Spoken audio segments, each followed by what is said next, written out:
করতেছেন এতক্ষণ? আপনাদের সাথে আইসা এসে কথা বলতেছে, আপনার আইসা এসে বাবা খায়। আমি কি দোষ করছি ভাই? আমি মদ খাই, আমার লাইসেন্স আছে, আমার লাইসেন্স করা, আমার বাড়ির লাইসেন্স করা, আমি মদ খাই। আচ্ছা, আপনার নাম কি? একটু সুন্দর করে তাকেন, তো সুন্দর উঠবো ছবি। বাড়ি কোথায়? ঢাকা মিরপুর। ঢাকা মিরপুর। বাবার নাম কি? বাবার নাম বলা লাগবো?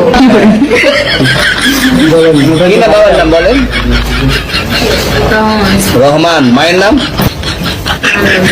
তোর হাসিতে এই মনটা আমার, তোর ছোঁয়াতে